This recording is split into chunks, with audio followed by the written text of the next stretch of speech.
नमस्कार, मैं हरि प्रकाश दरभंगा जिला से हूं और इस समय जन स्वराज अभियान से जुड़ा हूं, प्रशांत किशोर जी के जन स्वराज अभियान से।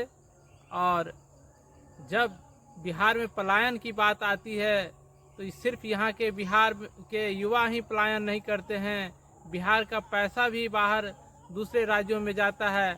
आइए जानते हैं प्रशांत किशोर जी से बिहार का पैसा दूसरे राज्यों में कैसे जाता है। बेरोजगारी खत्म होगी कैसे?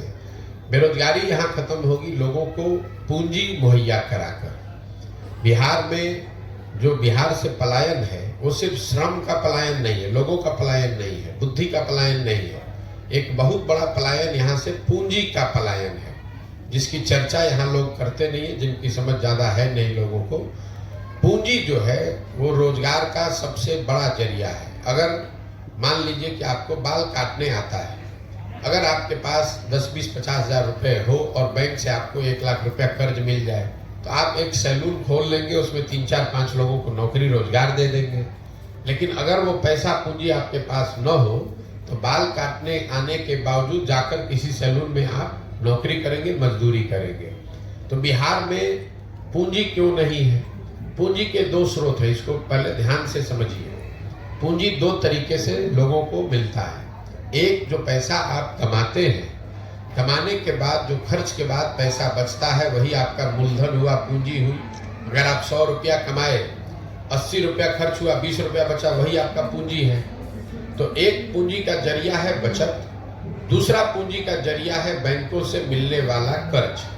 अगर आपके पास 20 रुपया बचा हुआ है, बैंक वाले आपको 50 रुपये कर्ज देंगे तो 70 रुपये का आप काम कर पाइएगा। तो बिहार में बचत इसलिए नहीं है कि यहाँ प्रति व्यक्ति आय है 35,000 रुपया। देश में प्रति व्यक्ति आय है 1,35,000 रुपया। तो 35,000 रुपया कमाने वाले समाज में इस महंगाई के जमाने में बचत तो इतनी बड़ी हो नहीं सकती है कि आपके पास पूंजी आ जाए। दूसरा, जो बैंकों में पैसा जमा हो रहा है, बैंक यहाँ लोगों को पूंजी दे नहीं रहे, ऋण लोन दे नहीं रहे। इसका उदाहरण आप समझिए। देश में बैंकों के ऋण को नापने के लिए एक पैमाना है जिसको कहते हैं क्रेडिट डिपॉजिट रेशियो। मतलब बैंक में कितना पैसा लोगों ने जमा किया, उसके बदले में बैंकों ने कितना पैसा समाज को अलग अलग काम के लिए ऋण के तौर पर, लोन के तौर पर दिया। घर बनाने के लिए, यूट्यूब चलाने के लिए, दुकान खोलने के लिए, गाड़ी खरीदने के लिए। और रिजर्व बैंक ऑफ इंडिया एक आंकड़ा जारी करता है जिसको कहते हैं क्रेडिट डिपॉजिट रेशियो।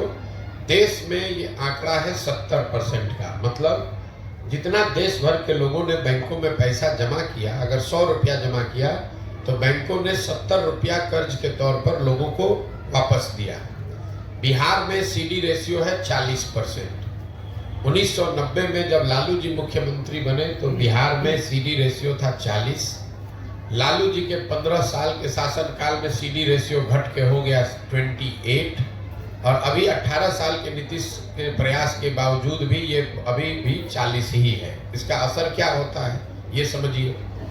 पिछले वर्ष, ये हेडलाइन नोट कर लीजिए, पिछले वर्ष बिहार की गरीब जनता ने बैंकों में 4,21,000 करोड़ रुपया जमा किया। 4,21,000 करोड़ रुपया बिहार में लोगों ने बैंकों में जमा किया। बैंकों ने 40% के सीडी रेशियो के हिसाब से कर्ज के तौर पर 1,61,000 करोड़ रुपया लोगों को दिया। बाकी पैसा 1,02,80,000 करोड़ कहाँ गया? ये पैसा चला गया दूसरे राज्यों में जहां पर उद्योग धंधे लग रहे हैं, जहां स्वरोजगार है, जहां तरक्की है, जहां व्यापार है।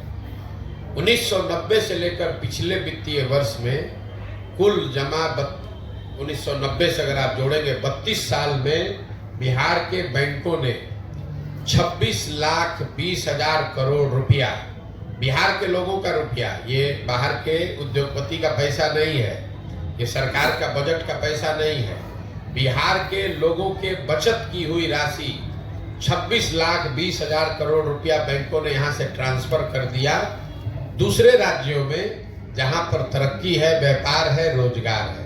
आप जरा अंदाजा लगाइए कि अगर 26 लाख करोड़ रुपया बिहार के बैंकों ने यहाँ के लोगों को ऋण के तौर पर भी दिया होता तो कितने ज्यादा लोगों ने यहाँ घर बनाया होता, कितने ज्यादा लोगों ने गाड़ियां खरीदी होती, कितने ज्यादा लोगों ने स्वरोजगार का कोई ना कोई शुरुआत करी होगी। तो बिहार, और ऐसा नहीं है कि ये बैंकों की मनमर्जी है कि वो कितना पैसा ऋण दें, ये उनकी वैधानिक जिम्मेवारी है कि कम से कम 70% पैसा जो जमा होता है वो उनको ऋण के तौर पर देना ही देना है। और उस कमेटी को चेयर करते हैं मुख्यमंत्री राज्य के। ये भी नहीं है कि बैंक अपना जो चाहे वो कर ले, मुख्यमंत्री उस कमेटी के चेयरमैन हैं, जिसमें यह तय किया जाता है कि बैंकों को 70% पैसा कर्ज के तौर पर लोगों को देना है। लेकिन बिहार में जैसे मुख्यमंत्री की बात पदाधिकारी नहीं सुन रहा है, अफसर नहीं सुन रहे हैं, उसी तरह से बैंक वाले भी उनकी बात नहीं सुन रहे हैं। और दूसरी दिक्कत यह है कि यहाँ के नेताओं को या समाज में इस बात की ज्यादा समझ है ही नहीं। तो आपको लगता है कि वो चीनी मिल चालू हो जाएगा तो उद्योग लग, उससे रोजगार मिलेगा। एक चीनी मिल लगेगा, उसको लगाने का खर्चा आएगा 10,000 करोड़ मान लीजिए, उसमें 2-4-5 हजार आदमी को नौकरी मिलेगा। लेकिन अगर 1 लाख करोड़ रुपया अलग अलग लोगों को ऋण के तौर पर मिल जाए तो उससे कितना रोजगार सृजित होगा, कितने लोग बिजनेस व्यापार करेंगे। तो जन सुराज का विजन ये है कि यहाँ पर शिक्षा को रोजगार पाने वाला बनाया जाए, लोगों को डिग्री नहीं बांटा जाए, लोगों को शिक्षित किया जाए और फिर उनको पूंजी मुहैया कराया जाए बैंकों के जरिए, ताकि लोग अपने क्षमता के अनुसार, अपनी इच्छा के अनुसार कुछ न कुछ रोजगार कर सकें। उससे उनकी आर्थिक तरक्की होगी और उसी से बिहार का विकास होगा। जब तक शिक्षा और पूंजी ये 2 चीज मुहैया नहीं होगी तब तक सरकार के किसी भी प्रयास से बिहार में गरीबी खत्म नहीं हो सकती।